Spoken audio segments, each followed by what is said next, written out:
Hello, everyone. I'm Clara Inés Peña de Carrillo from the School of Economics, Administrative and Accounting Science of the Universidad Autónoma de Bucaramanga in Colombia. I'm going to present my contribution entitled ePortfolio, a comprehensive tool for teaching, learning, and competency development in business administration courses.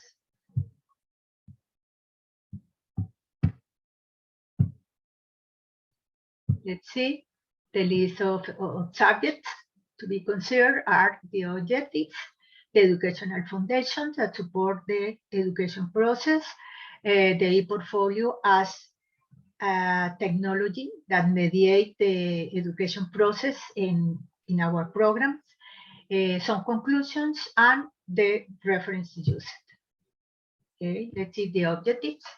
Basically, we are going to present an experience of using the digital portfolio in project evaluation and entrepreneurship courses to demonstrate how this tool allows the development of teaching and learning activities in a diverse, playful, reflective, participatory, and critical way.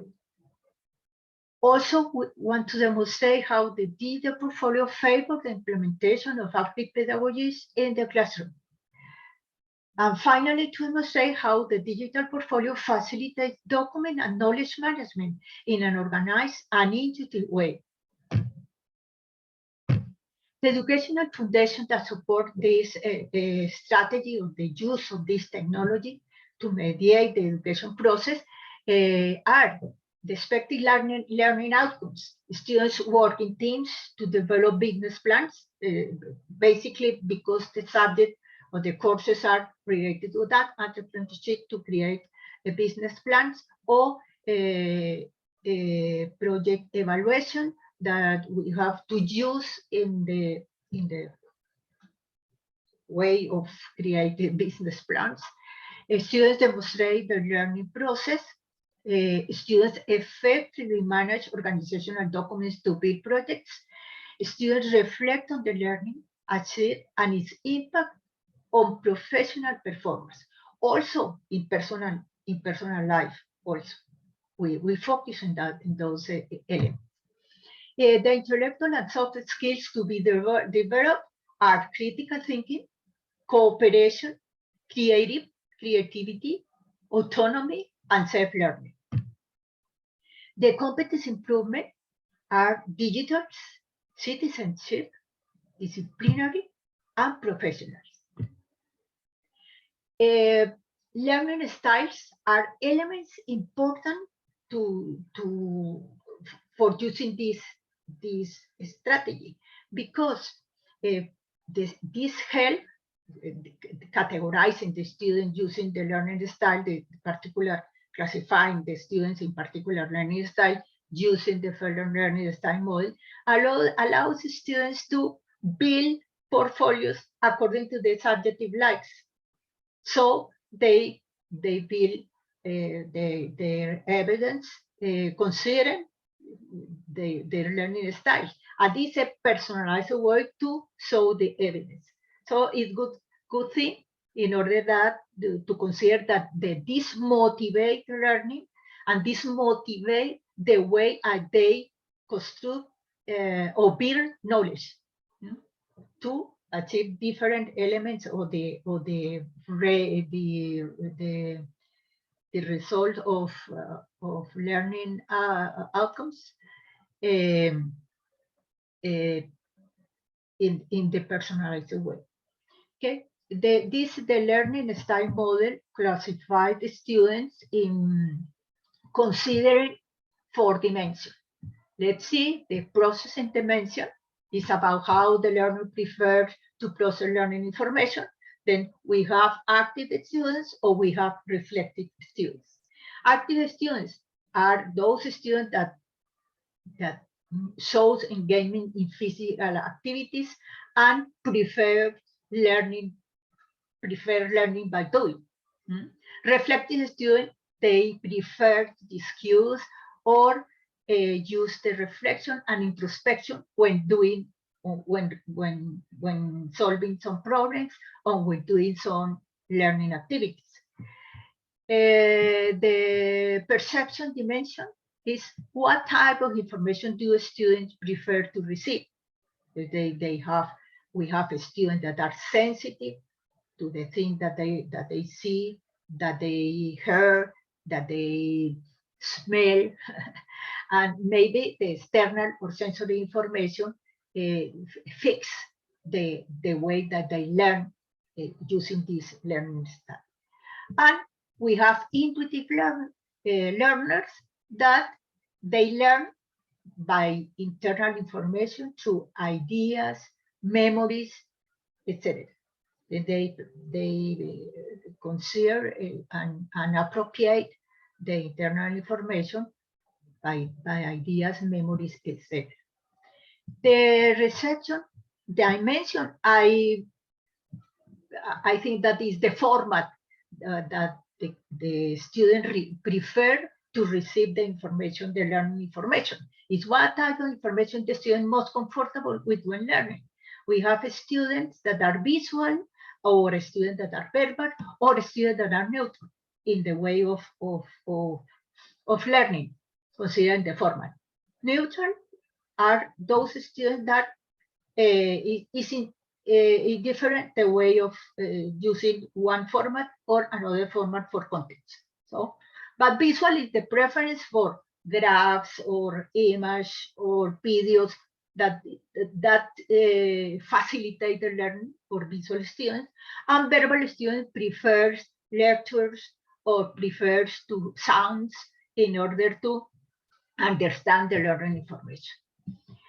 And the progress dimension it refers to how does the student progress in learning.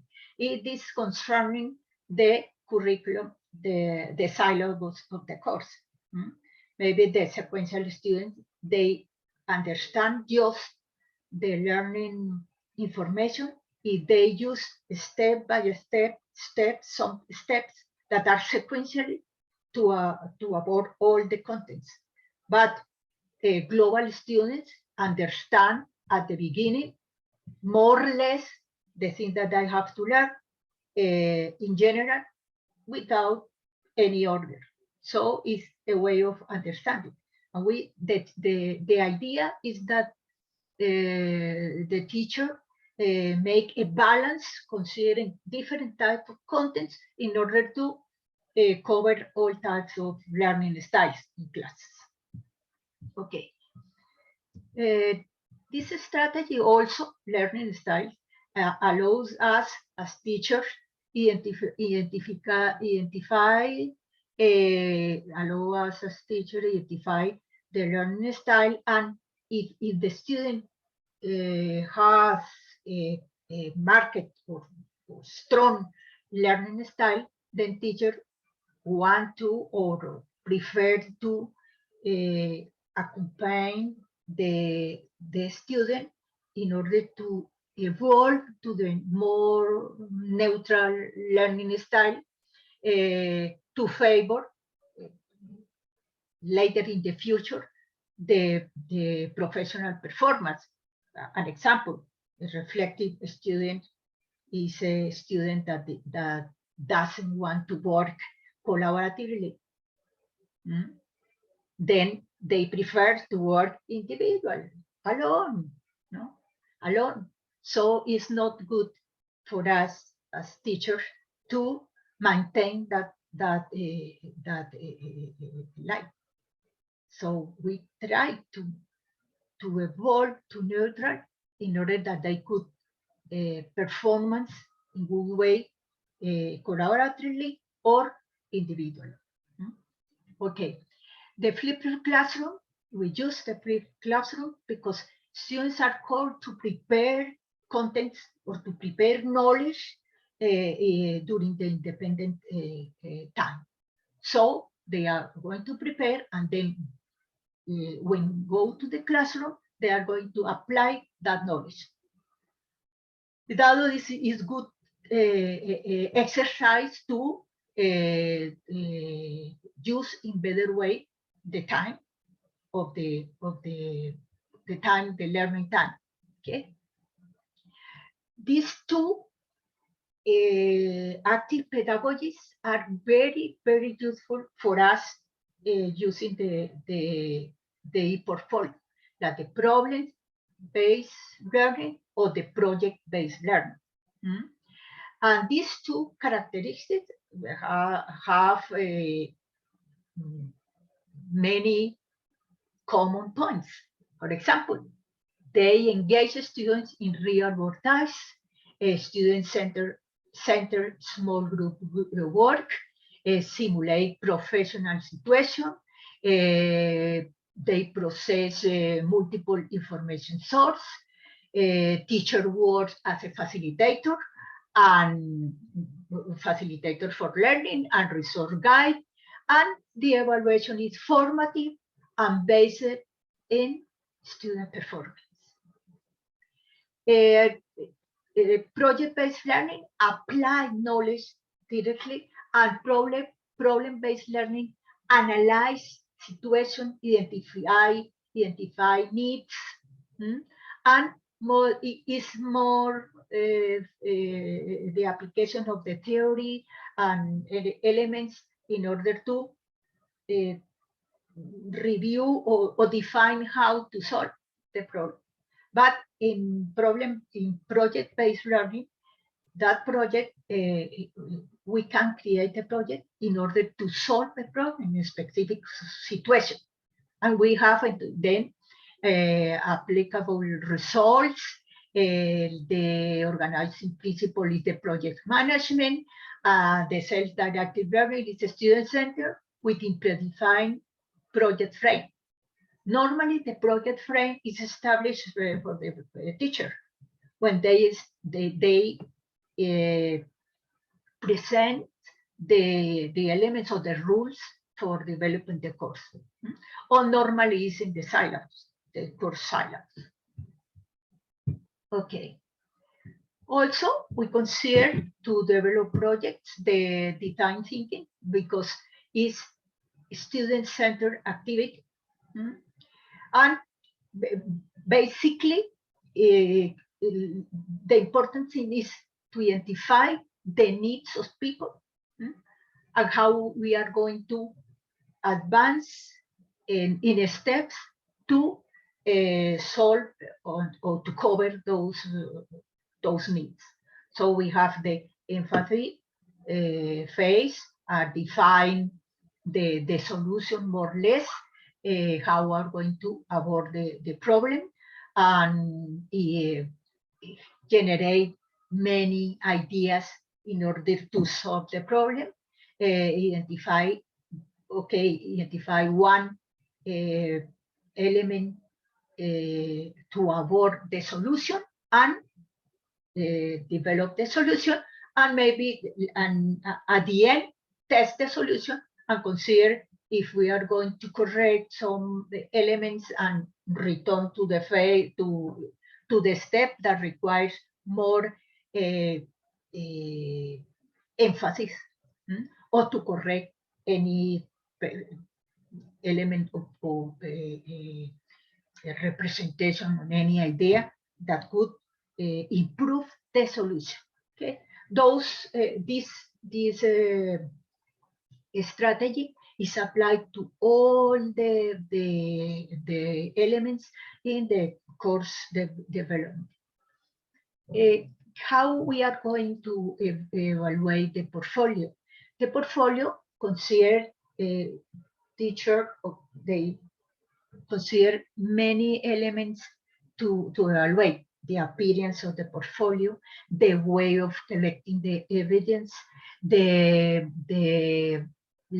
way of synthesis of the information collected, that is important, the way of the reflection that the student make about the activity carried out, and how that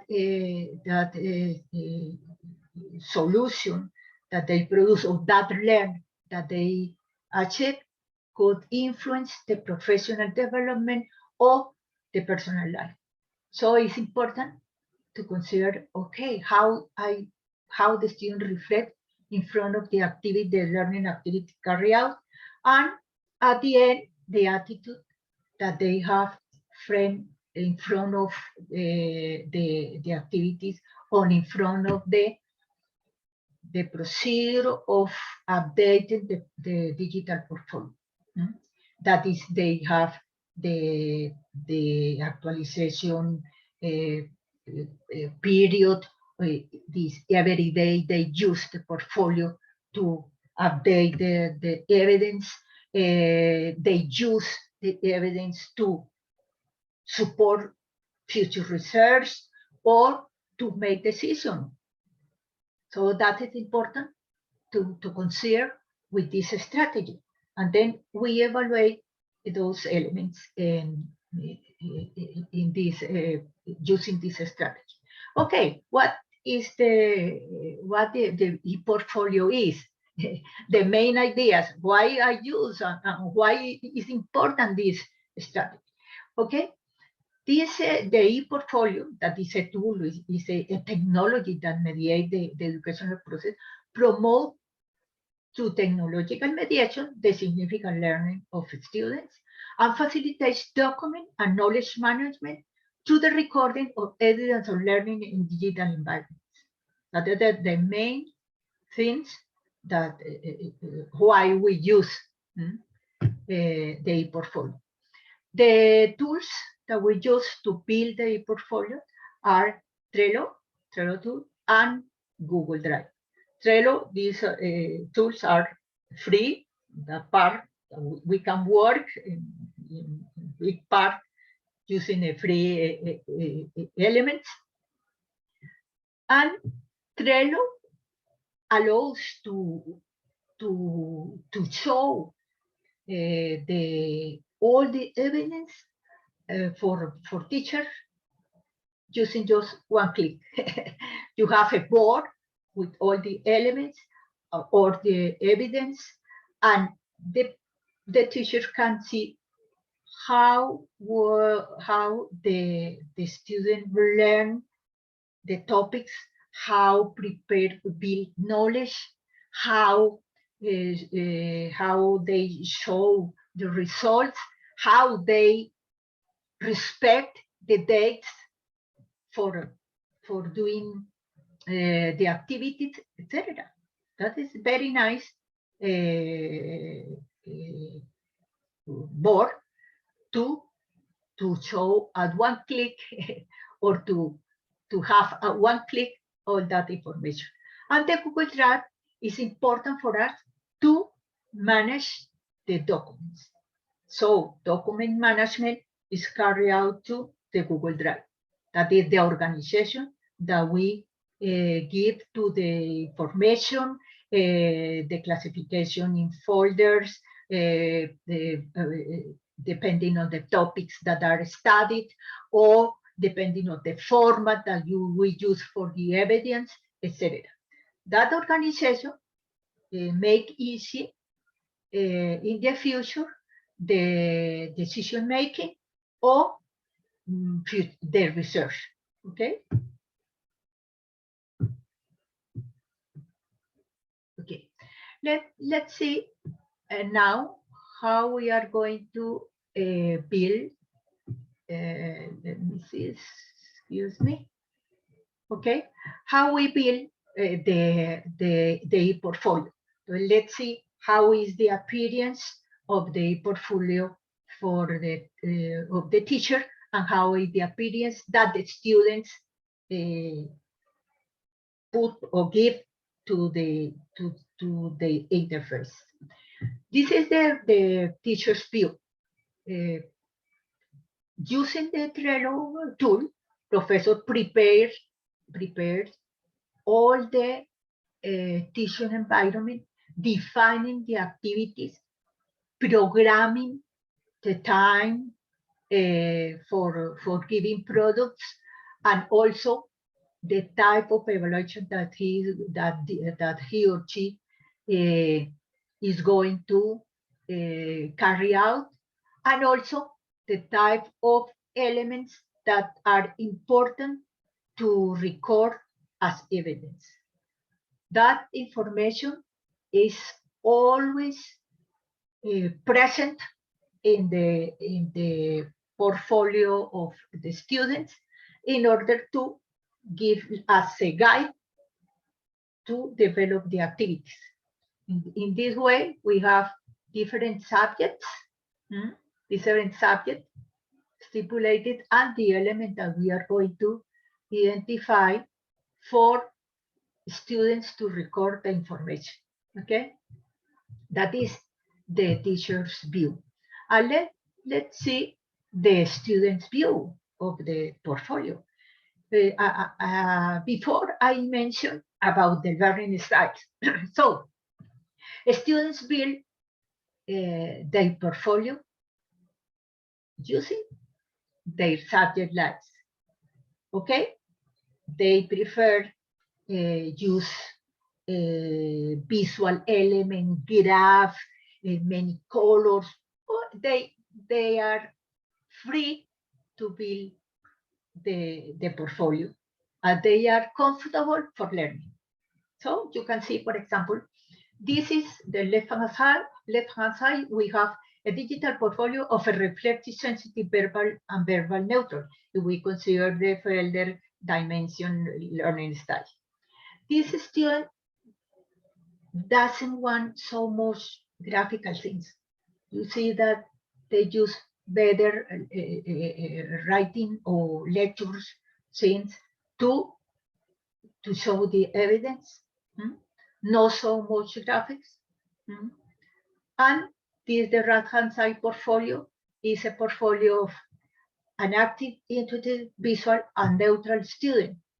Look at this, very visual, and he used or she used many diagrams to build knowledge. For example, they use a mind maps or conceptual maps in order to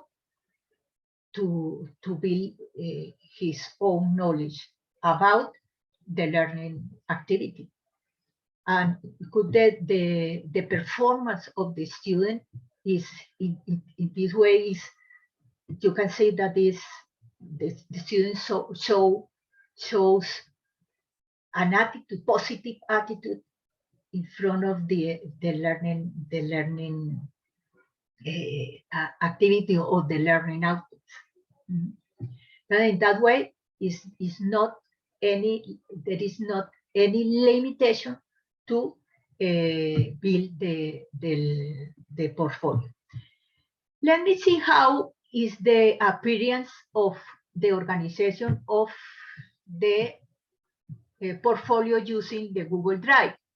For example, I am going to show my, my interface. Let me see. Okay, I use the SMIME graph just to organize to make easy the access to each Google Drive of the student. You can see, let me see if I can put the zoom.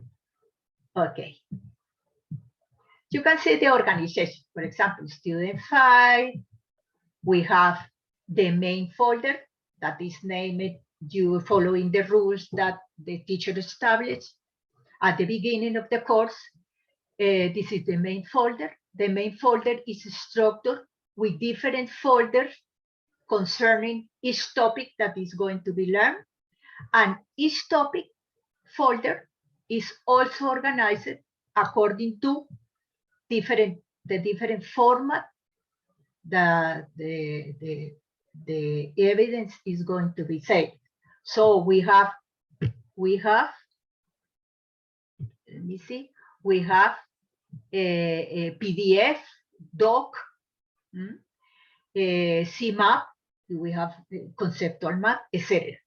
And if you can open the PDF, you are going to find just information saved in PDF format, with names that say something about the content.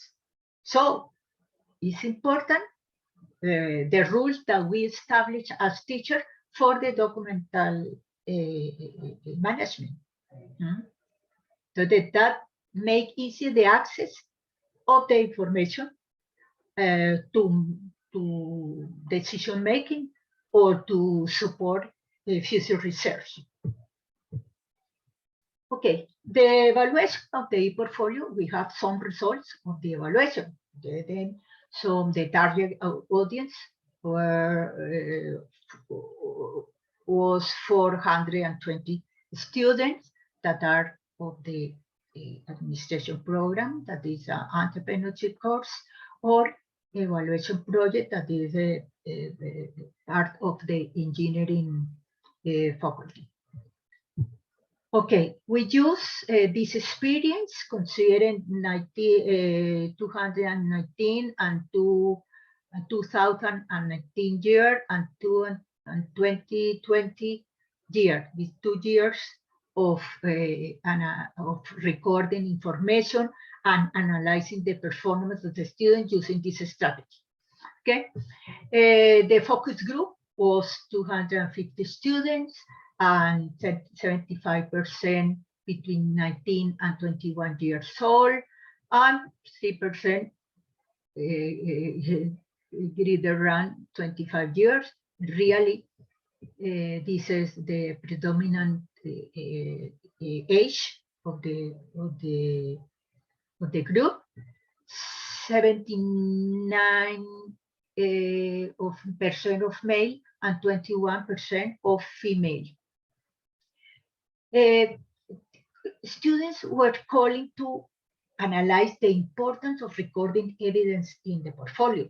And they say, okay, we said that 91% considered that the strategy was very useful for them. Why? Let me see some opinion of the student. They have a better control of the activities to be performed.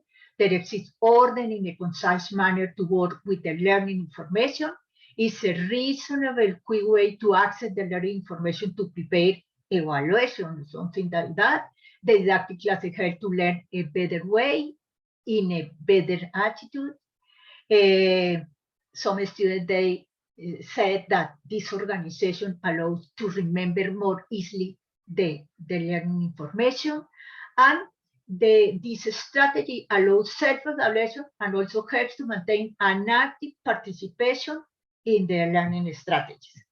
Okay, let me see about, for example, 81% said consider that the portfolio was valuable to collect source of information to complement the resource that were offered by the teacher.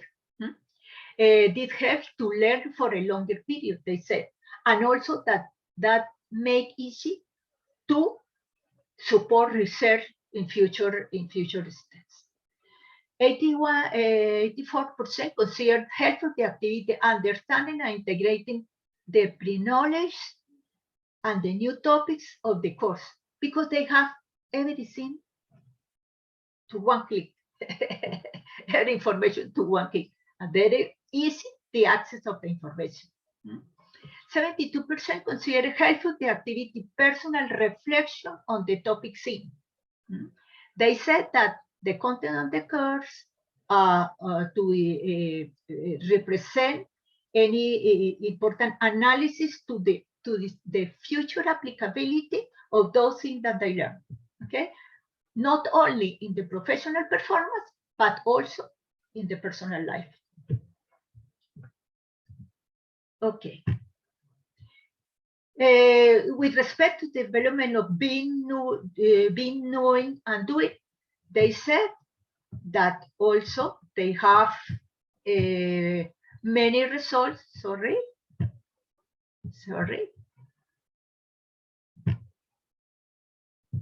94%, for example, affirm that it encourages reflection on their learning. 88% declared that it favored the integration of the learning content with their knowledge. 85% confirmed that it enabled the exercise of self-evaluation, and also that it encouraged the learning. Let's see that they said that they were able to recognize the strength and weakness of knowledge in the study topic, having those dynamic strategy to record, to study the evidence, to support the knowledge. And look this interesting thing, 64% identify how they learn. And that was because we just include the strategy of identify the learning style and to favor the building of the e-portfolio using the subject life of the student. Okay, and that they feel comfortable and they were motivated to develop the learning activities. Okay. Finally,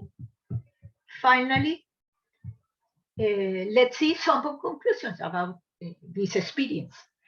To the digital portfolio, teachers design an environment for monitoring and accompanying students based on the analysis of the evidence recorded and available at one click.